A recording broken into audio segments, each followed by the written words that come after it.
Yevgen, welcome to the Leanpub launch video for the architecture of power. See what shapes outcomes, find where you can act. I was wondering if you could take a moment to talk to all of us a little bit about yourself and about your what you do and what your book is about and who it's for. Okay, yeah, sure. Thanks, Lynn. I'm Yevgen. I'm located in southern Germany. I live in a small town, Bruchsal. I work as a systems architect, as consultant, and I consult my clients in different industries, ranging from very regulated ones, such as medical devices or defense, to less regulated ones, such as transportation and logistics. Having roughly 15 years of experience. I'm also very active in non-profit organizations, being chairman of three of them. And even so, the motivation and the ideas for my book came from my professional life as a systems architect. I use my non-profit activities as a sandbox, as a playground for the ideas developed in the framework behind the book. Oh, that's fantastic. I actually didn't know about your work with nonprofits and stuff like that, and that was part of the motivation for the book. So it's very good and very interesting. It has lots of really great ideas in it. And so one thing I was wondering if you could talk is what do you mean when you talk about power? Um, yeah, first of all, the book intentionally says it will not define power simply because I couldn't find a good definition. That's why I talk about power, but I never say what power is. But anyways, for me, power is not something like a capacity, not something a person could possess. It is rather a property of an arrangement. And an example I often use is a traffic light. So if the traffic light shows green, people or cars go. If it shows red, they stop. So it's kind of very mighty. I don't know any person with the same power to command people, and it can Hmm. command thousands of people every day. But and the first insight from this observation is that we people are not the only participants in the landscapes of power. Things like traffic light do also participate in the power arrangements. But the more interesting observation is that the traffic light doesn't possess power. It is loaded with meaning. We know what red and green means. We have shared beliefs about these colors. There are institutions behind the traffic light. There are traffic law. There is law enforcement. There are also physical objects like the traffic light itself, like the road infrastructure where it can work. And if you take any of these, the traffic light loses its meaning. If you put it in your living room, then it's just a piece of decoration. If you put it in the forest, it has no meaning at all, except for illumination, maybe. So the power, for me, is always a property of an arrangement.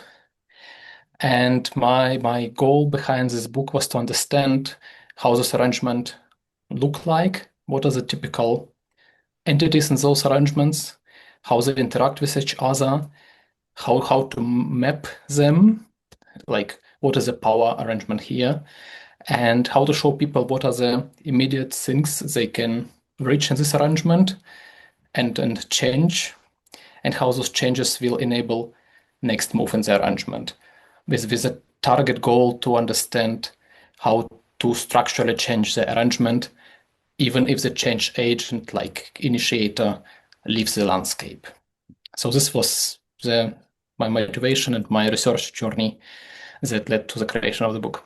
Yeah, thank you very much for that really great introduction to it. The term I think that you coin is actant. For like the role that like an object like a light, like I mean it's an object but it's this idea at the same time that the sort of traffic light plays, and that's characteristic of the book. I think that there's sort of original insights like that. Yeah, it's basically stolen and changed. Oh, okay, okay. So Well, like I all did, I great did. art, so and ideas. Yeah, so I think that the concept comes from the agent network theory by from Bruno Latour, Oh, where okay. he calls actant everything, like a Oh, I human didn't act know that. and not human actor. But I wanted in my book explicitly to differentiate between human agents and non-humans, and that's why I just said, okay, everything what is not human is called actant, Okay. and it is not the object itself, it's not the traffic light, Yeah. it is a social material property of this object, like the traffic light being placed on the crossroads where it has certain meaning and rules around it and rituals and so on. So then it Hmm. social materially can project some influence. And only then it is an actant. Okay, okay. And you talk at the beginning of the book, in addition to the great sort of example of the traffic light, there's from sort of as it were low to high. There's also this, arrangement or conflict between a king and a pope, which is Yes. a great way to start it as well. Can you maybe tell us that story? Yeah, so it's basically a story about I don't know how I forgot how it's called, institutional. It's about who appoints the bishop. And previously it was the church. Later it became a king, and there was a lot of conflict about this decision, because basically the institution who appoints the bishop is has the highest power, because the church has the power over beliefs, but it doesn't have the power over laws. But because it has the power over beliefs, it is in some sense very influential compared to the civil power, secular power. And there is a story about Henry. I forgot his number. The fourth, the fourth. Fourth, I think, Yeah, yeah. who was the German emperor, and one of the most powerful people in Europe. But the Pope, I also forgot his name. Gregory. Yes, thank you. Thanks.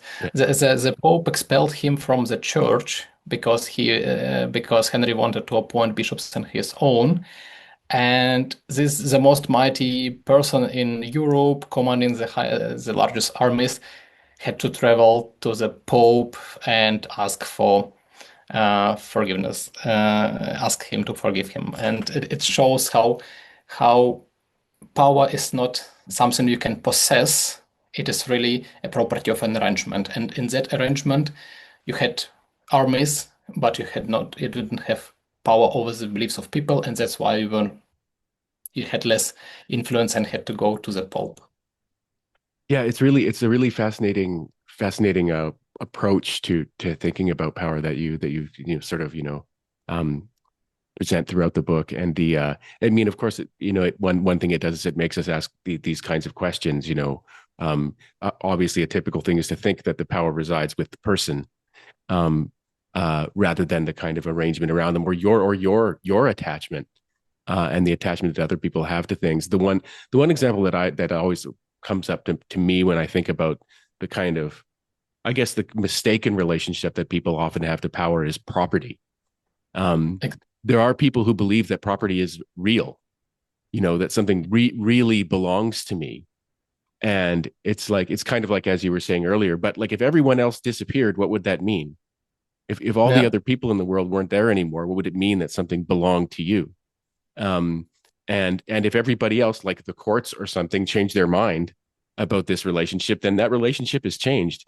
But there are people who really do, like, they really do believe in property, that like that ownership kind of can exist.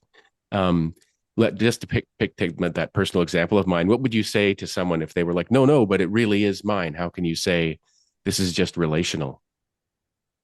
Um, I would probably take this example, trying to understand the entire arrangement that gives power to this person, and then say, Uh, well, let's strip one thing from this arrangement, and let's see if you still have power.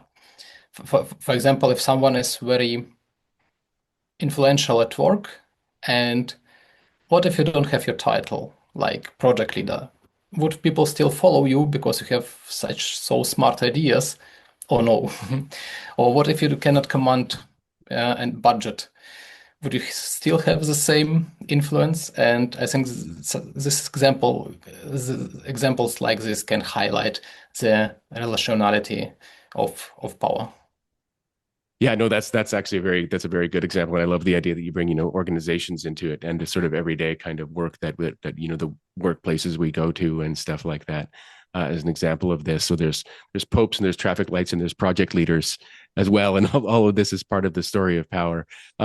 Well, Yevgen, I mean, there's so much more to your book, and my little joke that I always say to guests before we start recording is it goes against my nature to have short conversations, but that's what these launch videos are for. There's so much more in the book. It's so well written. It's so well thought through. It says so much. I can't recommend it enough to people who are interested in, how your company works, but also how the world around you works. The book is The Architecture of Power. See what shapes outcomes, find where you can act. Thank you so much for taking the time to do this launch video with me today. Yeah, thanks, Len, for this interview, and yeah, have a nice rest of the day, and hopefully see you You too. sometime. You too. Thanks. Thanks. Bye bye.